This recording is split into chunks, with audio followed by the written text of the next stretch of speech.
O projeto do curso de Pedagogia da Universidade de Sorocaba, intitulado Aula Magna, inicia-se no primeiro semestre de 2006 e tem como objetivo a abertura de espaço para depoimentos orais de professores, ex-professores, coordenadores e todos os envolvidos com o curso ao longo de sua história.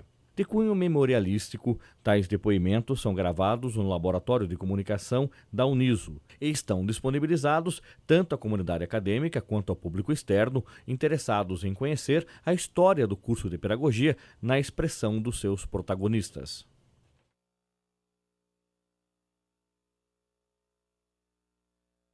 Professora Maria Helena Groman Rodrigues de Paula, professora normalista, aposentada na rede estadual de São Paulo como professora de educação no curso de magistério.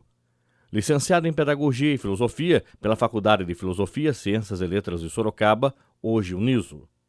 Mestre em Filosofia da Educação e Educação Brasileira pela Pontifícia Universidade Católica de São Paulo. Titular de Filosofia e História da Educação na Faculdade de Filosofia, Ciências e Letras de Itapetininga. Titular de Filosofia da Educação na Faculdade de Educação Física de Sorocaba, FEFISO. Atualmente, leciona como titular de Filosofia da Educação na Uniso, Universidade de Sorocaba, desde 1972, e no curso de Ciências Biológicas da PUC São Paulo, desde 1992, no campus de Sorocaba. Ana Edna Gesueli, licenciada em Pedagogia pela Pontifícia Universidade Católica de São Paulo, especialista em Educação pela PUC São Paulo. Trabalhou no Centro de Comunicação Social e Política, 1964, na PUC São Paulo. Professora normalista, lecionou em pré-escola e nas séries iniciais do ensino fundamental. Foi coordenadora, por 3 anos, de escola em Mato Grosso, Ilha Solteira, projeto piloto do complexo de Urubupungá. Ingressou em 1969 na então Faculdade de Filosofia, Ciências e Letras de Sorocaba, ministrando Psicologia Social. Como titular em didática, aposentou-se no ano de 2000, pela mesma instituição, agora Uniso, Universidade de Sorocaba. Atualmente, prossegue na área de educação trabalhando com pessoas idosas. Ilze Maria Deulerba, licenciada em Ciências Sociais pela Universidade de São Paulo, USP, em 1973. Mestre em Educação pela Universidade de Sorocaba, Uniso. Professora normalista, lecionou Geografia, Educação Moral e Cívica, Organização Social e Política Brasileira na rede pública e no Liceu de Artes e Ofícios de São Paulo. Lecionou História na Faculdade de Filosofia, Ciências e Letras de Tatuí. Lecionou Estudos dos Problemas Brasileiros na Faculdade de Medicina de Sorocaba, PUC São Paulo. Ingressou em 1977 na então Faculdade de Filosofia, Ciências e Letras de Sorocaba, hoje Universidade de Sorocaba Uniso, onde lecionou para os diversos cursos de bacharelado e pedagogia, história, economia e ciências políticas. Atualmente é titular de Sociologia e Sociologia da Educação na Uniso.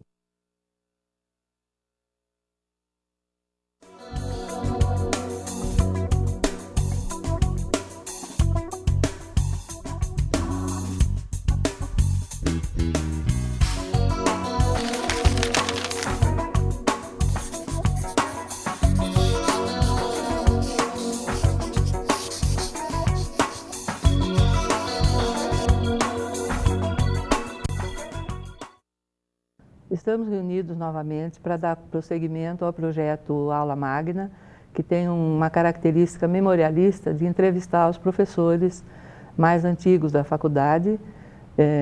Eu sou a mediadora de hoje, meu nome é Maria Helena Groman Rodrigues de Paula, da disciplina de Filosofia da Educação, e estamos hoje reunidos aqui para entrevistar a professora Ana Edna Gesueli, da disciplina de Didática, e Ilze Maria Deulerba, da disciplina de Sociologia.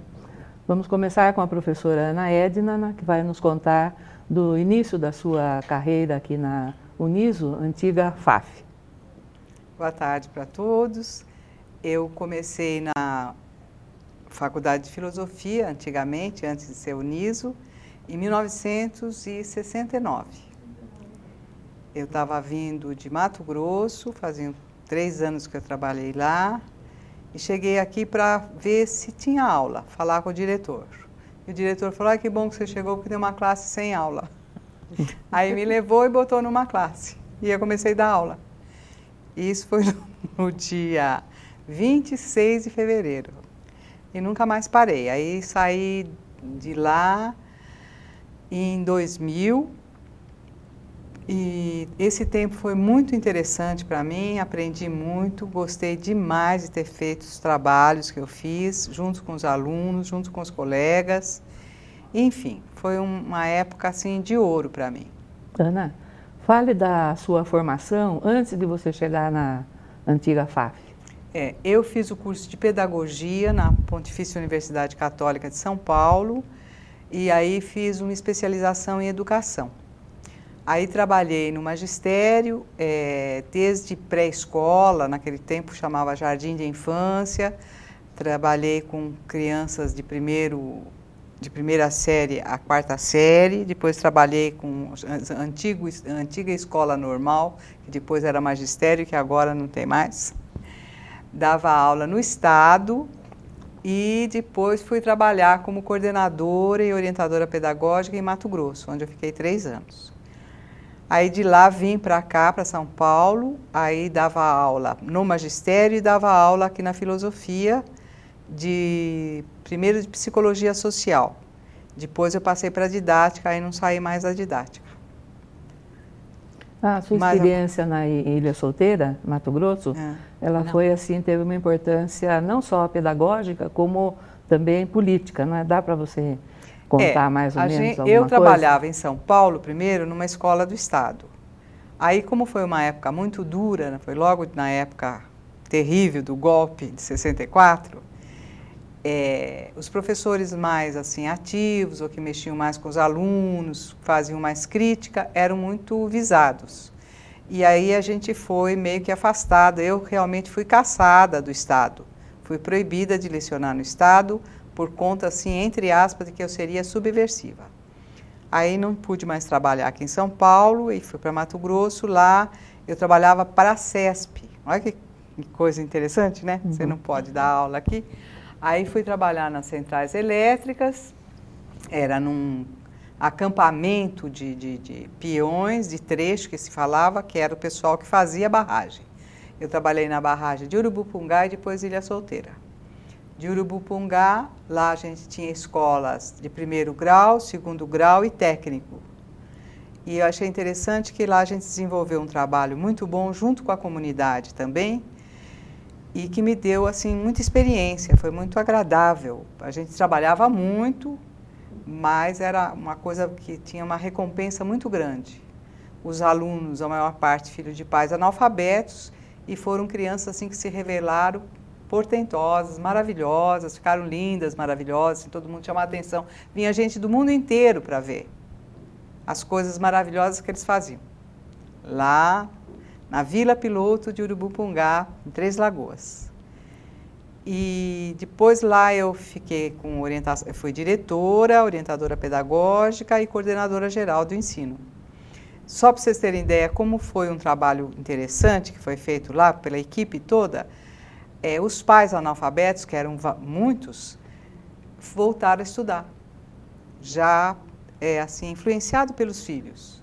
Então nós chegamos a ter, num ano, mais de 5.000 estudantes à noite, sendo alfabetizados, numa cidadezinha de 15.000 habitantes. Então você vê que foi interessante, né? Quer dizer, eles tiveram estímulo, motivação, e muitos desses continuaram estudando. Fizeram a alfabetização e fizeram o 1º grau e o 2º grau e foram embora. Então isso foi muito estimulante. Eu lembro que você comentava com a gente da organização e que havia uma certa diferenciação até de classe social, de acordo com as escolas, de acordo com como quem a coordenava de funções. quem coordenava em princípio lá a Vila Piloto eram os engenheiros. E eles, não sei se o sucesso subiu na cabeça, eles dividiram a ilha também, mas a Vila Piloto em estratos mesmo. Tinha a turma A, a turma B e a turma C, bem assim. Aí tinha clube A, clube B e clube C. Tinha cinema A, B e C. Escola também? A escola também. Aí o que aconteceu? O que a gente tentou e conseguiu foi desmanchar essa estratificação social. Porque a gente começou a juntar todo mundo na escola, os pais A, B e C, e punha para discutir, e punha para pensar nos filhos, e punha para resolver problema. Aí eles foram vendo que não tem essa diferença tão grande, assim, de, sabe, ser assim, eu sou engenheiro e o outro é peão. Que eles tinham problemas semelhantes de educação, de família, de preocupações, e aí foi quebrando tudo isso. Foi melhorando a relação, aí já não tinha mais essa história de clube A, B e C. Cinema, cinema era muito para a cabeça. Já pensou? Tinha lá no cinema C, que era para os peões, passava Mazzaropi. E no cinema A tinha que ser filme cultural, filme não sei dos quantos, lá. Aí falei, não, todo mundo tem direito a ir no cinema que quiser. E a escola conseguiu fazer isso, fazer essa mudança na vila, foi muito interessante. Então já foi uma experiência que essa experiência ultrapassou a parte pedagógica, atingiu a social. Pega o social, pega o político, porque lá a gente continuava na época da ditadura. O meu chefe imediato era um general, representando o presidente da República. Lá era a zona de proteção, segurança, porque era barra de segurança. Estava sempre cheio de militar. Era um quartel, né? E era muito vigiado também, tinha muita segurança. Saí de um canto, porque estava sendo perseguido e caí lá no meio dos militares. Mas deu tudo certo, a gente sobreviveu. E aqui também a experiência foi muito boa, aqui em Sorocaba. E dei aula assim, para todos os cursos, isso eu achava interessante, porque como professora de didática, eu tinha acesso a todas as turmas. Então, todos os história, geografia, matemática, ciência, filosofia, letras, todos eram meus alunos, mais cedo ou mais tarde. E foi também uma experiência interessante, porque a gente vê cada turma, suas características, né, que dão mais valor, é lógico, para as matérias específicas, e aí você entra com a sua parte pedagógica, às vezes você tem alguma dificuldade, o aluno rejeita em princípio, aí você tinha que fazer todo um trabalho de motivação, até que eles percebessem que realmente a matéria pedagógica é importante para eles, que a maioria era licenciatura, vai trabalhar com magistério, vai trabalhar dando aula. Eu achei uma coisa muito válida, muito interessante. Porque cada curso, inclusive, tem um perfil diferente, né? Então, isso dá para a gente notar bem. Que por exemplo, se pega um aluno de matemática, é diferente de um aluno de letras, cada um com as suas características. E aí a matéria era praticamente a mesma, você tinha que fazer adequação para cada curso. E aproveitar do aluno aquele que ele tivesse de melhor, né? Muito bom. Agora vamos escutar um pouquinho a professora Ilse, da sua experiência na Facas também, né? Na FAF e na Facas, Bom, boa tarde. Eu vim para Sorocaba, de São Paulo, em 1977. Estou completando 30 anos aqui na instituição. Vim para dar aula num curso que era Esquema 1. Vocês lembram? Era para preparar professores para técnicas comerciais. Eu dava aula de economia. Era um curso criado assim por decreto, né, para preparar professores para dar aula de técnicas comerciais no ginásio. Logo depois eu comecei a dar aula também de História Econômica para o pessoal da Faculdade de Administração de Empresas e Contábeis. E aí foi ficando, né? Mas a minha formação era Sociologia. É interessante você contar também da sua formação. Bom, eu sou formada pela USP, entrei em 1968, um ano histórico, né, de repressão. Ainda entrei na faculdade na Rua Maria Antônia, tivemos vários confrontos, né, com o pessoal do Mackenzie, que abrigava, claro que não eram todos alunos do Mackenzie, mas uma boa parte pertencia ao CCC, que era o Comando Caça aos Comunistas, da TFP, da Tradição, Família e Propriedade. E nós éramos os comunistas que eles estavam caçando, né? Então, foi uma formação tumultuada. Muita greve, muita passeata, muito colega que desaparecia e depois a gente sabia que tinha morrido ou que tinha conseguido fugir do país. Um período bastante intenso, né, de movimentação. Eu era bastante preocupada com não me expor demais, porque eu vinha de uma família que ninguém tinha chegado na universidade. Uhum. Vinha de um bairro de periferia de São Paulo, que é Pirituba, mas é um lugar, era muito atrasado. E eu entrar na faculdade, para minha família, era assim, algo inédito, né? Era algo muito importante. Eu não podia ir presa logo no primeiro ano. Então, eu lembro que eu ficava fazendo os cartazes que iam ser levados na passeata. Uhum. Mas eu, na passeata, procurava ficar, né, mais escondida.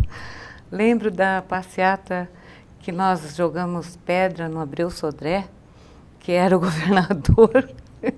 E aí saímos correndo pela rua direita, as lojas.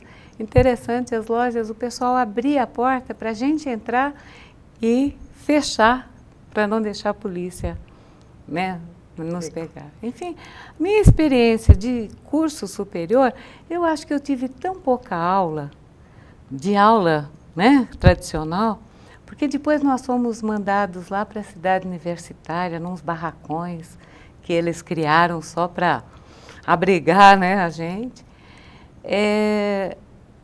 Que a gente aprendeu muito. A gente fazia grupo prática, de estudo. A gente discutia os destinos não só do Brasil, né? Do mundo. A gente achava que ia... Porque foi uma época de agitação política mundial. Sim, também, né? E o movimento começou na França e depois se alastrou pelo mundo todo. Foi maio de 68, né? Maio de 68, na Sorbonne, em Paris, o pessoal gritava que queria ver o último burocrata enforcado nas tripas do último sociólogo. E a gente ia ser o sociólogo. Ai, meu Deus, onde que eu fui entrar, né? Bom, terminei esse curso com muito pouca aula, mas muita aprendizagem. E aí comecei o pós-graduação, que era o mestrado em ciência política. Vocês podem ver que eu tinha vocação para não ser muito bem empregada, né? Porque sociólogo na época, onde que eu ia arrumar trabalho? Depois... Ciência política. Cientista política. O que eu ia ser, né? Mas aí houve a oportunidade, porque meu marido já dava aula na Facas, e aí resolvemos mudar para cá. Tinha essas aulas e eu comecei essa trajetória. Parei o mestrado lá, terminando os créditos, mas não defendendo a dissertação. E aí comecei a dar aula. Foi uma surpresa tão grande o quanto eu me apaixonei por aula, o quanto a minha pretensa revolução acabou se concretizando no espaço da sala de aula, num sentido assim de um trabalho de formiguinha, né? Cada aluno que descobria que esse mundo era injusto e que alguma coisa a gente deveria estar pensando em como melhorar, eu acreditava que eu estava sendo muito mais eficiente, né, na minha proposta de transformação do mundo do que aquela correria que a gente fazia de jogar pedra ou de fugir da polícia, né? Então, é como a Ana Edna, né? Que, de repente, para não ser subversiva em São Paulo, ela subverteu uma ordem muito mais intensamente. E conseguiu fazer uma mudança social, né? Conseguiu uma mudança tão bonita, né? trabalho que ela conta para a gente. Então, aí foi ficando, aí o mestrado eu fiquei só devendo a dissertação, mas foi passando o tempo. Aí na época, vocês lembram que a gente só precisava de autorização do MEC para dar aula. Toda matéria que mandavam o processo pedindo autorização, eles autorizavam. Era sociologia, era história econômica, era economia política. Aí a motivação do tal do título foi diminuindo, né? Mas eu fiquei me devendo isso. Eu queria recuperar. Chegou em 2000, eu entrei, a Ana Edna saiu, eu entrei para o programa de mestrado aqui da Uniso. E foi uma delícia voltar a ficar na condição de aluna, né? Terminei o mestrado em 2003 e agora, né, eu falei, bom, quando me perguntarem se eu devo alguma coisa para mim nessa área, não, pelo menos o mestrado que eu tinha começado em 72, 73, eu terminei em 2003. Dá para você falar algumas palavras sobre o tema da sua pesquisa? Da minha pesquisa foi sobre a avaliação que os alunos fazem, ou faziam, ainda continuam fazendo, sobre os professores aqui na Uniso. Né? Aqueles questionários que os alunos respondem sobre o nosso desempenho. E a pergunta que eu logo de cara me fiz é: para que serve isso? Esse foi o eixo da minha dissertação de mestrado, né? A resposta é que não estava muito claro para a instituição, além do aspecto formal, legal, o que se fazia com o resultado dessas pesquisas, né? Não ficou muito claro para que servia. Tanto é que logo depois, coincidência ou não, tanto por parte do Ministério de Educação como internamente começou a haver toda uma mudança na sistemática de avaliação dos professores. Eu gosto de imaginar que não só eu, mas muita gente estava se perguntando, né, o que fazer com tanto resultado de pesquisa. Todo semestre perguntavam para todos os alunos a respeito de todos os professores uns 15 itens sobre o desempenho Só dele. um alô, e era sempre época de avaliação. Os alunos estavam ali, ó. Sempre época de avaliação. Não muito bem, né? Muito adequada. O momento época, não né? era adequado. E aí agora ainda acho que não encontraram a forma ideal de verificar essa opinião dos alunos a respeito do nosso desempenho, mas está pelo menos em movimento. Acho que estão buscando uma nova forma de avaliar o nosso trabalho. Eu acho fundamental que haja avaliação. Só acho que precisamos ainda descobrir a fórmula para que isso retrate de fato, né, que seja um feedback para a gente de como a gente melhorar. O que fazer com aqueles resultados, né?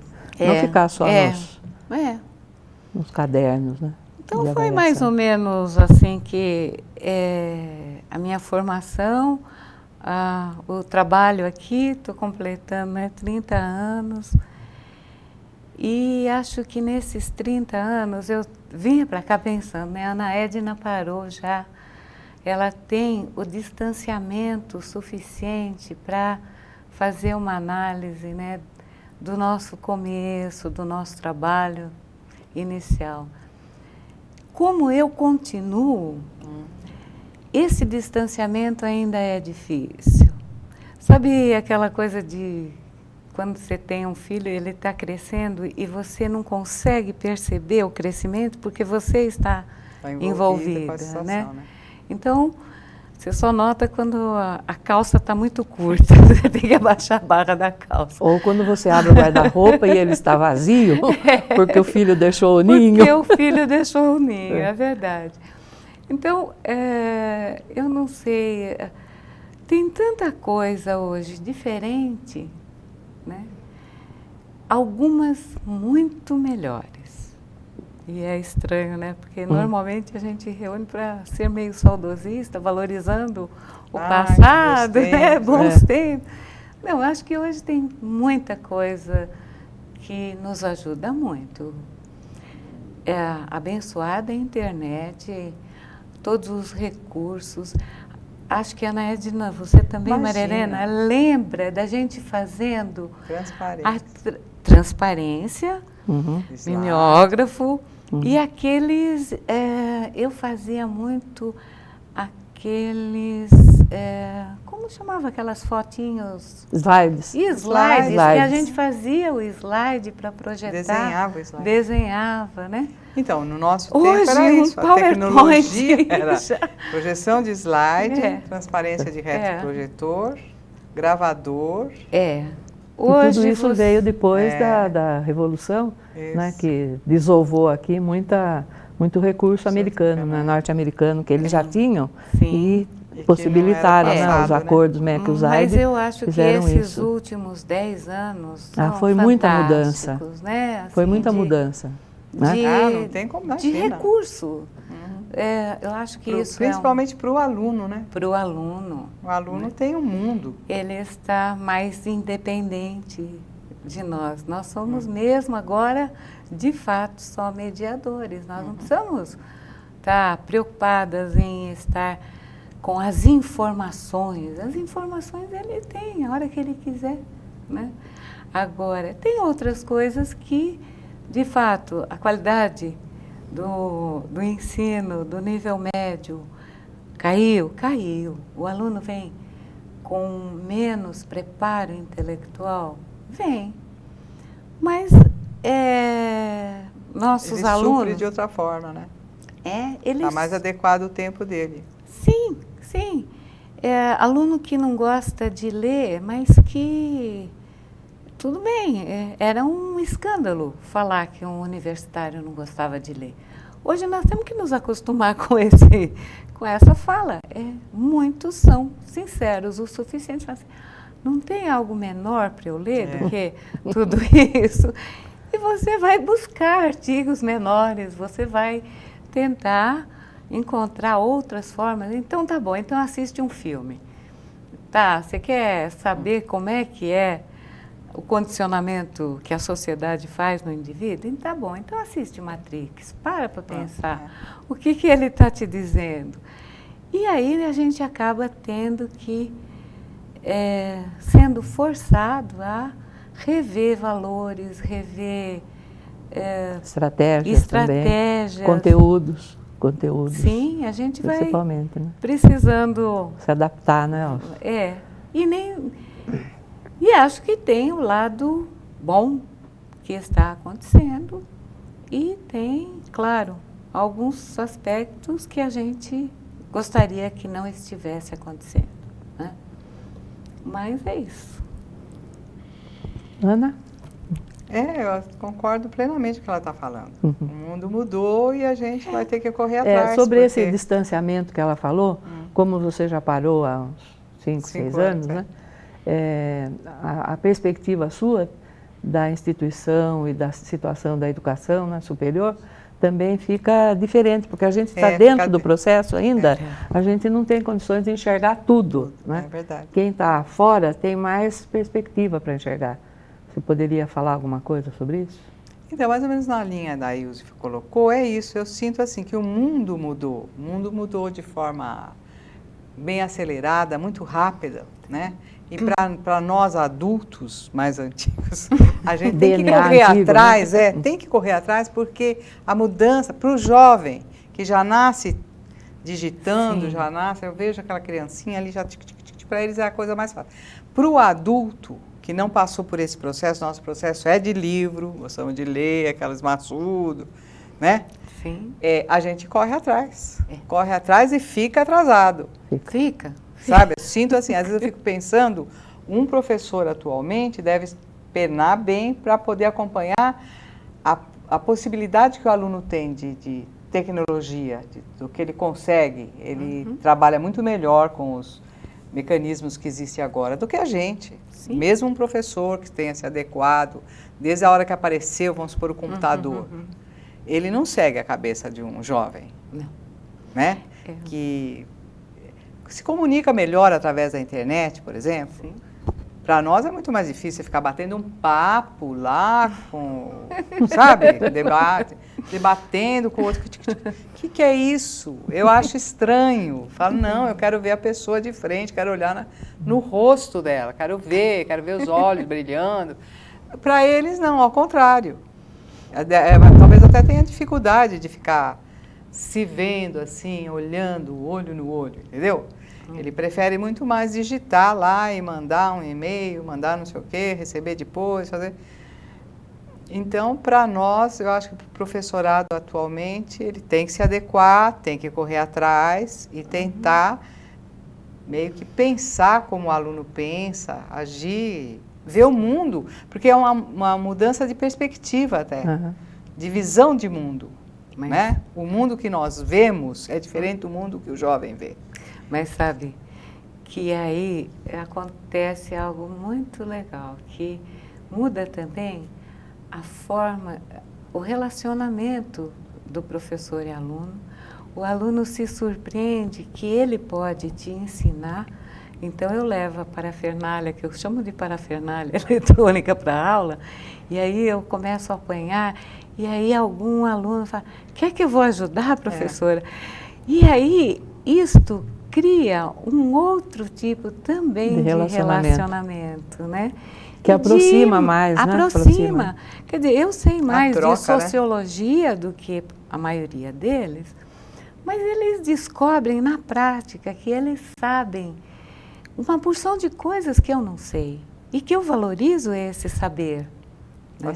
Então isso dá uma dinâmica muito diferente, muito interessante para o nosso, todos, né? Para todos. Convivência.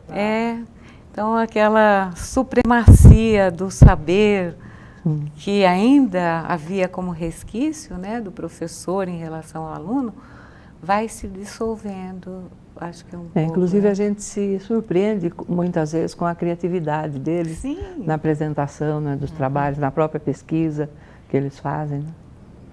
Né? É verdade. Eles têm uma capacidade enorme de pesquisa, de busca de coisas, né? Eles têm muitas fontes. Agora, acho que, pegando a linha do tempo, né, tanto ontem como hoje, e eu espero que amanhã, existe uma busca no nosso aluno, sempre, né, que a gente percebe que ele está em busca de algo que venha responder um pouco quem eu sou, o que eu estou fazendo aqui, para onde eu vou, essas grandes perguntas, eu acho que não mudam muito, né, Edna? Mesmo com toda mudança na perspectiva, no comportamento, com recurso, mas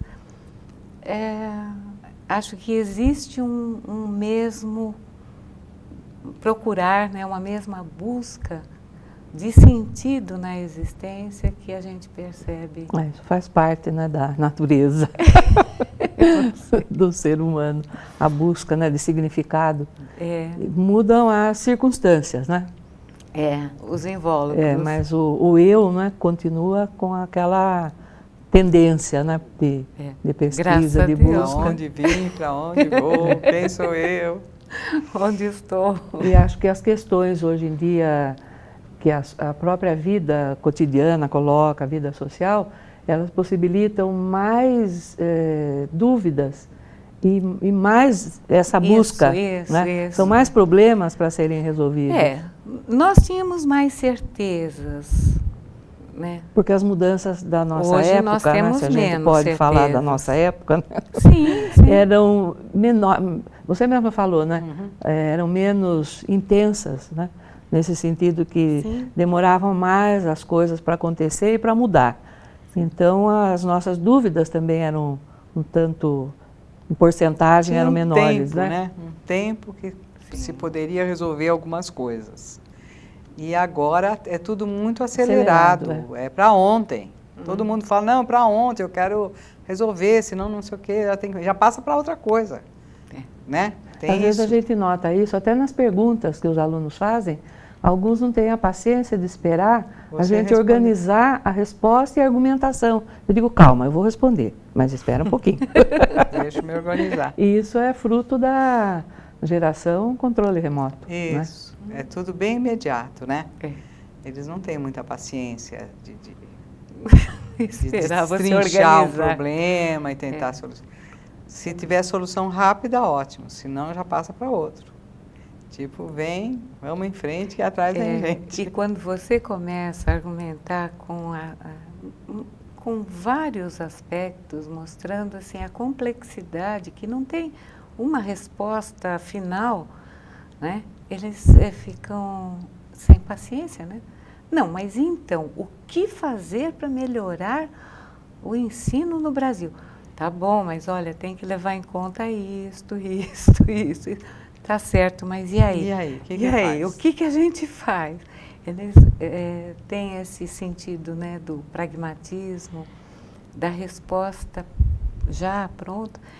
E eu acho que o nosso trabalho é exatamente esse, mostrar que não tem, né? Calma, né? Vamos mais devagar. Não dá para responder tudo. Fazer, refletir e tentar resolver de uma forma mais adequada, né? É isso aí. Ana Edna, não vamos contar que você... primeiro, nós duas descobrimos, depois de uns 10 anos trabalhando juntas, que nós tínhamos estudado no mesmo ginásio estadual, na Lapa. Olha, e tivemos os mesmos professores. Não era ainda experimental, não né? era. Não era experimental ainda. Não era a escola tradicional do Estado, né? Naquele tempo, ser aluna do Estado era glória. Você passava pelo exame de admissão, era admitida no estadual. Não era? Uma coisa assim maravilhosa. Em São Paulo era assim. Não, mas aqui no interior também. Também, Estadão, e ser professor da escola do Estado também dava um status. Isso. Quando eu cheguei então, aqui... nós estávamos juntos, já trabalhando há uns 10 anos, como ela falou, aí conversa bem, de onde você mora onde, não sei o quê. Eu falei, eu nasci e criei na Lapa. Ela falou, estudei na Lapa. Eu falei, que escola? No Instituto de Educação em Anhanguera. Eu falei, eu também. Mas é interessante isso, E você foi aluna da dona Cecília? Isso. Falar nisso, acabei de saber que ela faleceu. Você leu? Não. Eu vi no jornal.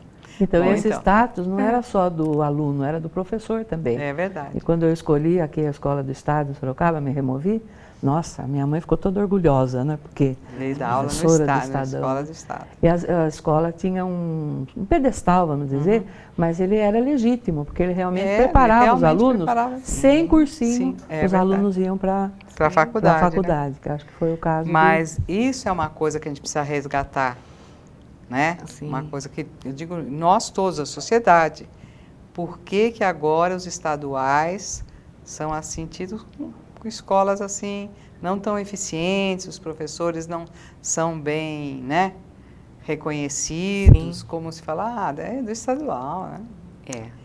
Né? Isso é uma coisa triste de ver, quer dizer, o fato da educação como um todo, principalmente a pública, ter decaído. Sim. Principalmente nesses níveis, né, das primeiras séries até o colegial. Isso tinha que ser resgatado urgentemente, para dar essa cunha que nós estamos falando. Que primeiro um estadual formava o aluno para sempre, inclusive para enfrentar qualquer universidade, né? Ele ia direto para o vestibular e entrava e passava. Porque os cursinhos, na realidade, eles foram aparecer depois das LDBs aí. Isso, depois que a coisa começou. Dessa prioridade da quantidade, né, das escolas e não da... A elevação do nível, né, de ensino, da qualidade do ensino da escola pública, me parece que é a única possibilidade de democratização mesmo, de criar condições para que as classes populares tenham alguma acesso, chance ascendam, na vida, né? de mudança, de mudança. ascensão. Assim? Seriam as escolas. É a escola Escolas pública, né? públicas, que, Agora tem outra história da Ana Edna, além da coincidência do nosso ginasial. A Ana Edna também foi surpresa quando eu vejo que tem um teatro infantil. E a Ana Edna, é interessante, que já era que a nossa atriz a do nossa teatro. universidade agora tem um curso de arte e teatro, você falar também da sua que pena, experiência não é do meu teatral. E eu Não, assisti, então, era durante um fantástico o tempo, trabalho. né, que eu trabalhei durante 1 ano e pouco na prefeitura, aí na parte cultural, né, Daqui? assessoria, aqui Daqui em de Sorocaba. Sorocaba. E foi bem nesse período que eu formei um grupo de teatro, e aí só tinham 11 grupos de teatro amador, e nós resolvemos, por que amador? Por que não profissional? Ela tinha carteirinha de profissional. DRT? Aí resolvemos fazer um teatro com todas as características profissionais. E nos inscrevemos no SB, no SBAT, não sei aonde, pedimos autorização daqui e dali, vai papel para cá, papel para lá, e abrimos um teatro. Sim, o fantoche, não era? Não era não era fantoche? fantoche, Como é que era chamava? Teatro Maia. Maia, Teatro Livre. Tá. Aí abrimos o teatro e a gente começou fazendo teatro infantil, mas tinha algumas peças para adulto também. E o interessante da parte física do nosso teatro é que ele não tinha teatro aqui em Sorocaba. Ele conseguia atrair grupos teatrais de outros, tanto aqui da região como de São Paulo. Muita gente que não tinha um local aqui para se apresentar, chegava no Teatro Maia. Então, durante uns 2, 3 anos, além da gente apresentar peças infantis, era interessante porque aí tinha aquelas 1000 histórias, né? A apresentação, primeiro dia, e acontecia aqueles acidentes, caía alambrado. E a gente deixava sair correndo, corre lá, acode aqui, e vai, e canta, e dança. Foi um período também muito interessante, o grupo era muito esforçado, todo mundo muito contente de fazer teatro infantil, e atendendo assim um grupo que não tinha antes nada, né? A gente apresentava a peça, por exemplo, o pessoal do Monteiro Lobato, do Betel, sabe? Órfãos, não sei da onde. Eu sei que chegava tanta criança, lotava aquele teatro. Agora, imagine uma professora de didática com a experiência na área educacional que a Ana Edna tinha, né, fazendo um teatro infantil. Cantandinho. É claro que era de uma qualidade muito boa, dá saudades. Também foi uma experiência válida, que ajudou muito também em vários aspectos, principalmente dentro de sala de aula, né? E para os alunos, muitos alunos foram ver e assistir, aí eu fazia adequação, falava, gente, aproveita e faz a mesma coisa na sua escola, né? Então já era um gancho, uma coisa que ajudava bastante. E quanto tempo essa experiência? Então, o nosso teatro ele funcionou uns 3, 4 anos, mas o grupo permaneceu depois, né? Assim, foi se desfazendo aos poucos, alguns saíram, outros entraram novos, foi fazendo adequações, foi mudando de nome, mas eu acredito que ainda tem gente aí trabalhando. Sabe como é que é? Quando vai formando um tecido, aí você se retira, mas você sabe que outro vai continuar, está fazendo... Eu sei, por exemplo, de pessoas que estão fazendo teatro na igreja, outro faz teatro na escola, é assim. Não morreu, não. A ideia não morreu. A semente frutificou de outra forma. Né? Caiu em vários terrenos. Isso, né? Bem assim. E é isso aí. Você tem alguma outra experiência além da área educativa, educacional? Tem também na época que eu cheguei em Sorocaba e depois de 1 ano, comecei a trabalhar com o curso de administração de empresas E eu sentia falta dessa área teatral. Aí passei de sala em sala. Quem quer fazer parte de um grupo de teatro amador? Eu, chegando de São Paulo, não sabia da tradição de teatro amador que a cidade possuía, não conhecia grupo nenhum. Eu quis montar um teatro dos universitários. Da faculdade. Porque todas as faculdades que eu tinha passado, eu nunca participei de teatro universitário, mas sempre ia assistir, né? E aí cheguei, sala em sala. Sábado, 2h da tarde, venham aqui. Aí me apareceu um monte de gente. Falei, e agora o que eu faço? Eu vou montar um grupo de teatro, não entendo nada. Chamei o Nessir, que me apresentaram, que era um diretor já de teatro, né? Amador. Muito bom, aqui. Sinal. Excelente. E fui conversar com ele. Dá para você trabalhar voluntariamente, porque ninguém ia receber nada, ninguém tinha nada. E não é que saiu Feiticeiras de Salem. Eles apresentaram, o grupo se desfez, a ideia não vingou no curso, mas eu queria fazer alguma coisa na área cultural para os alunos, né?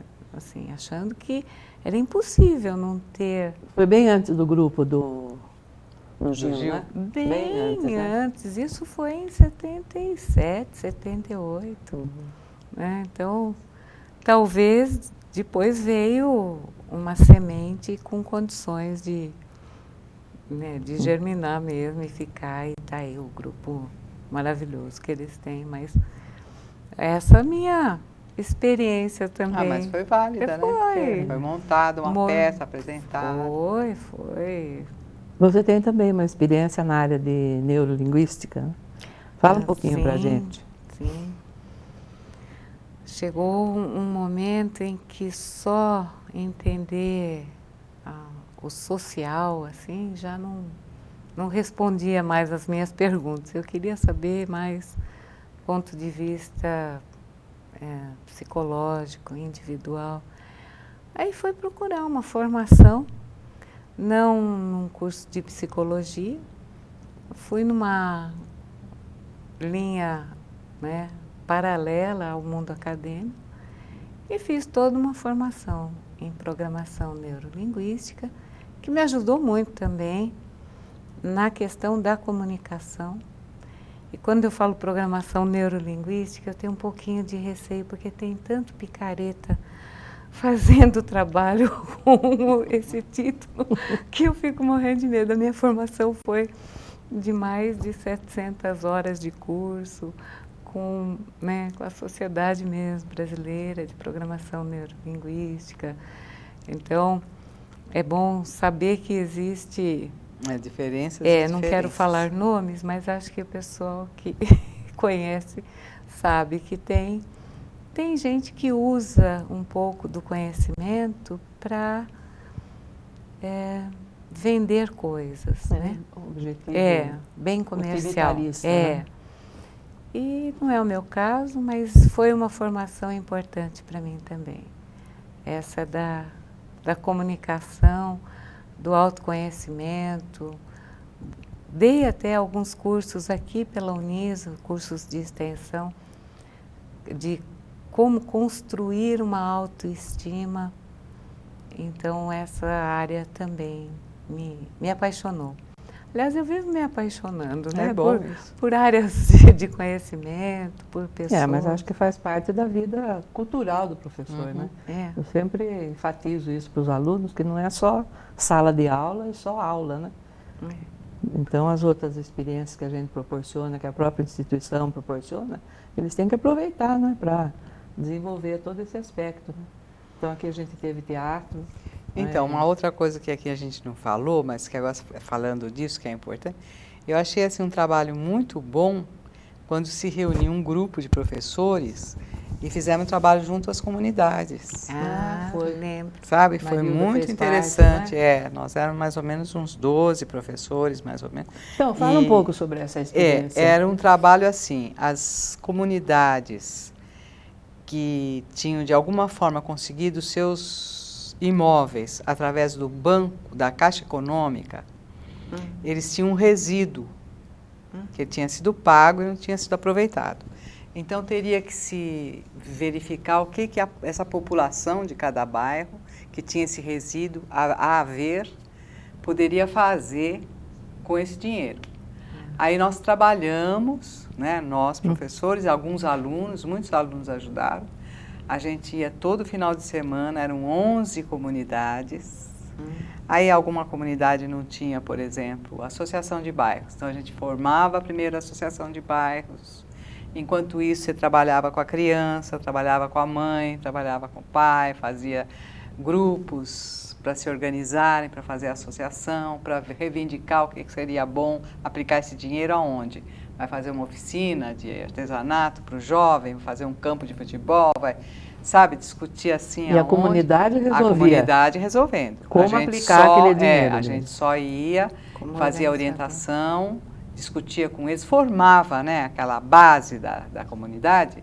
Então foram aparecendo coisas maravilhosas. Então tem assim, desde creche, e eles assumindo, quer dizer, não só utilizando a verba para abrir alguma coisa que fosse favorável à comunidade, como eles assumindo depois a gerência, como foi o caso de uma comunidade, por exemplo, que resolveu fazer creche, porque a maioria das mães trabalhava e não tinha onde colocar os filhos. Aí montaram-se as creches e elas também revezavam no acompanhamento da creche, na ajuda, cuidando das crianças, conseguia-se um professor, mas as outras eram só voluntárias, né? Aí teve, por exemplo, comunidade que fez cozinha comunitária, teve gente que fez horta comunitária, teve quem fez também o campinho de futebol, mas teve também oficinas para os jovens, oficina de artesanato, Eu sei que cada comunidade se organizou e conseguiu aplicar essa verba disponível, entendeu? E com, assim, com frutos para o próprio benefício do bairro. Foi um trabalho muito bom, muito interessante. E aí tinha, assim, essa aproximação deles com a universidade. Porque uma vez a cada mês e meio, 2 meses, a gente fazia uma reunião na universidade. Sim. Era um encontro de todas as comunidades, certo? Era um dia, assim, de troca, por exemplo. Aí o bairro tal, a junta com o bairro Y, troca ideias. O que você está fazendo lá? O que eu fiz aqui? O que foi bom para mim? Enfim, nossa, era uma coisa maravilhosa. Passava o dia todo juntos, sabe? Aí com o almoço oferecido, eu nunca perguntei quem que oferecia os almoços, porque vinham umas 300, 500 pessoas cada vez na reunião. Sim. Que aí vinham representantes de todas as comunidades e alguém oferecia sempre o almoço. E era uma festa. Essa experiência durou quanto tempo? Olha, que eu tenha ficado junto lá uns 2 anos. 2 anos. Depois eu saí, não sei como é que ficou. Mas eu trabalhei durante 2 anos e foi muito, muito, muito bom. E é interessante de ver o pessoal da comunidade crescendo, se organizando, né? Assim, decidindo coisas. Eles começaram a fazer jornal, uns abriram até rádio, conseguiram equipamento. Não só, mas eu digo assim, legalmente ter acesso, né? Todas se saíram muito bem, eu não lembro de nenhuma comunidade que fracassou, falou, não conseguiu nada. Não. Todas foram em frente e conseguiram aquilo que se propuseram e resolveram os problemas. E eles mesmos. E saíram algumas lideranças muito boas, né? A gente via a pessoa... de extensão da faculdade. Extensão, é isso que eu falei, foi um trabalho muito bonito da faculdade nessa época. Da universidade já, porque já era o NISO lá. Já era o NISO. E era o reitor de extensão era o Basso. Professor Oswaldo Basso. E deu certinho ali. Eu lembro também da pastoral universitária, que eu participei uma época, foi na época de 82, 83, que tinha aquela crise econômica, que houve uma massa de desempregados, assim, né? Foi começo de 80, né? Da década de 80. E aí conseguimos reunir um número grande de alunos, e aí mesmo sendo contra trabalhos assistencialistas, meramente, né, sem nenhuma proposta mais de promoção da sociedade, mas ali era emergencial, né? O que nós enchemos de caminhões de mantimentos. E íamos assim para associações de bairros, para sindicatos, fazer a distribuição. E os alunos é que arrecadavam, né? Então era um trabalho de extensão, não tinha esse nome ainda. Mas já era na realidade, um envolvimento grande com a comunidade. Com a comunidade e para ela, né? Sim. De acordo com a necessidade. Né? Uhum. Éramos... a gente está vendo que as experiências não se resumem só à sala de aula, né? O professor tem uma história, e eu acho que essa história merece ser não só arquivada aqui na memória, né? Mas para quem tem um pouco de tempo, como você, Naélia, escrever. Tá bom, né? tá bom. Mas hoje em dia a gente começa a conversar, vai lembrando das coisas, né? Aí eu estava lembrando, você deve lembrar também, quantas vezes a gente saía com os alunos. Nossa. Fazer excursões, as mais diferentes, para visitar a escola, para ir ao teatro, para ir, às vezes, até para São Paulo, para um museu, vai ver uma exposição. Eu lembro que eu tinha alunos que nunca haviam saído daqui. Nunca tinham ido para São Paulo. Nunca tinham ido a São Paulo. Eu lembro que uma vez, numa excursão, a gente parou para almoço no shopping Morumbi. Então, o olhar de alguns alunos era assim, sabe? Nossa, meu Deus, quer dizer, a universidade também tem a obrigação de proporcionar a parte cultural, não só a parte então, por isso que eu estou dizendo, tem coisas que a gente vai lembrando, eu fui lembrando agora. O que a gente fez, assim, nesse sentido também, de dar uma força, de o aluno descobrir outras possibilidades, né? As próprias semanas culturais é verdade. Dentro da universidade, e algumas extrapolavam, porque não cabia tudo lá dentro. Tinha que fazer atividade fora. É verdade. A gente usou vários locais, até o Teatro Municipal, a medicina e outros, né, estabelecimentos. Na Facas, né, na Faculdade de Administração, a gente ia muito para excursões mais técnicas, não eram, né, culturais nesse sentido mais amplo, mas era conhecer a Volks, conhecer as grandes indústrias aqui de Sorocaba, muitas. Agora era muito divertido porque eles gostavam mesmo de ir na Drures, porque servia um coquetel. Ou então visitar Aramar, porque tinha o almoço. Aramar também, a gente passeava muito com os alunos, né? Agora, desde o fato de Ipanema até Municipal de São Paulo. O fato de ser menor, né? A antiga FAF, a antiga Facas, dava um vínculo mais estreito, tanto entre nós professores. Hoje tem 300 professores e alunos, né? Hoje tem 300 professores, nós não conhecemos. Todos os professores. Não. Nem nas reuniões de planejamento, porque elas são divididas. Né? Se você escolhe o período da manhã, você não conhece o da noite. Se você vem à noite, você não encontra com todos, né, da manhã. Então, mas naquela época a gente tinha essa... Os encontros eram feitos lá dentro mesmo. Sim. Né? E bem assim, caseiros. Né? Bem, a gente mesmo fazia o almoço. E isso aproximava mais, né? Fazer as almoço. pessoas. Lembra que a gente fazia almoço lá no pátio? No pátio? Onde é o pátio azul agora? É muito bom. Continua sendo muito bom, né? Continua. A gente faz agora na ABB, né? Mas um número maior de professores. Porque também cresceu, né? Então a gente não vai dizer que esse crescimento não foi bom. Claro que foi ótimo, né? Só que as características agora são diferentes, né? Mas eu acho que foi muito boa essa sessão, recordação nossa, Nostalgia. né? Nostalgia no sentido que... No sentido positivo, né? Não da pra gente coisa, é verdade. Não é para chorar, lamentar, nem para chorar, né? Para enxergar os aspectos positivos. né? Né? É de onde viemos, onde estamos e para onde Eu era vamos. feliz e não sabia. A gente agradece então a presença da professora Ana Edna, que eu saiu que do seu descanso, né, para vir aqui. Eu que nessa agradeço tarde. aqui a boa vontade de vocês com E a gente. professora Ilse também, né? Obrigada a Certo. você. Foi muito bom estar com vocês.